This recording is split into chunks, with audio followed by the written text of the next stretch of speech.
പിതാവിൻ്റെയും പുത്രൻ്റെയും പരിശുദ്ധാത്മാവിൻ്റെയും നാമത്തിൽ ആമേൻ. ഈശോ മിശിഹായ്ക്ക് സ്തുതിയായിരിക്കട്ടെ. സുഖമല്ലേ? ദൈവം അനുഗ്രഹിക്കട്ടെ. വളരെ സുന്ദരമായ ഒരു ചെറിയ തണുപ്പൊക്കെയുള്ള പ്രഭാതമാണ്.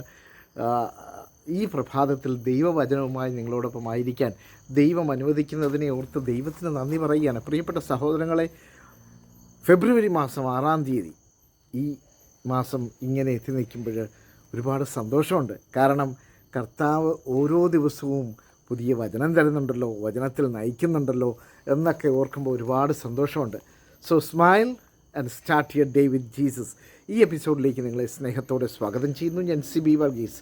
ഇന്നലെ പഠിച്ച വചനം, ഫെബ്രുവരി 5-ാം തീയതി പഠിച്ച വചനം ലേവ്യരുടെ പുസ്തകം 20-ാം അധ്യായം 26-ാമത്തെ വചനമായിരുന്നു. എൻ്റെ മുൻപിൽ നിങ്ങൾ വിശുദ്ധരായിരിക്കുവിൻ. എന്തുകൊണ്ടാണ്? എന്തെന്നാൽ കർത്താവായ ഞാൻ പരിശുദ്ധനാണ്. നിങ്ങൾ എനിക്ക് സ്വന്തമാകേണ്ടതിന് മറ്റു ജനങ്ങളിൽ നിന്ന് നിങ്ങളെ ഞാൻ വേർതിരിച്ചിരിക്കുന്നു.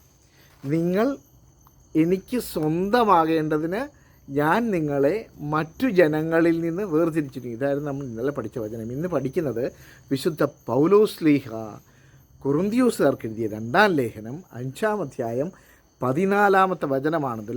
Second letter of Saint Paul to the Corinthians, chapter 5 verse 14. അതിങ്ങനെയാണ് നമ്മളോട് പറയുന്നത്: ഒരുവൻ എല്ലാവർക്കും വേണ്ടി മരിച്ചുവെന്നും അതിനാൽ എല്ലാവരും മരിച്ചുവെന്നും ഞങ്ങൾക്ക് ബോധ്യമുള്ളതിനാൽ. ഒരുവൻ എല്ലാവർക്കും വേണ്ടി മരിച്ചുവെന്നും അതിനാൽ എല്ലാവരും മരിച്ചുവെന്നും ഞങ്ങൾക്ക് ബോധ്യമുള്ളതിനാൽ ക്രിസ്തുവിൻ്റെ സ്നേഹം ഞങ്ങൾക്ക് ഉത്തേജനം നൽകും. നോക്കിയേ, അതായത് ക്രിസ്തുവിൻ്റെ സ്നേഹമാണ് ഓരോ ദിവസവും നമ്മളെ ഉത്തേജിപ്പിക്കുന്നത്.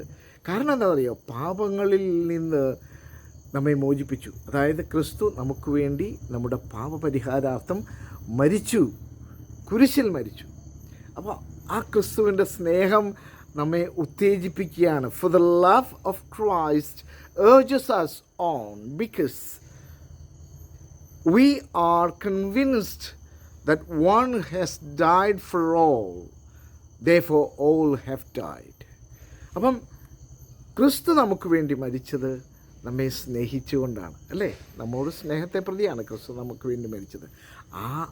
ആ സ്നേഹം നമ്മിൽ നിറയാനായിട്ട് നമുക്ക് ആഗ്രഹിക്കാം. ദൈവത്തിൻ്റെ സ്നേഹത്താൽ നിറഞ്ഞ് ദൈവത്തിൻ്റെ സ്വന്തമായി തീരാൻ നമുക്ക് ആഗ്രഹിക്കാം. ദൈവം അനുഗ്രഹിക്കട്ടെ. ആമേൻ.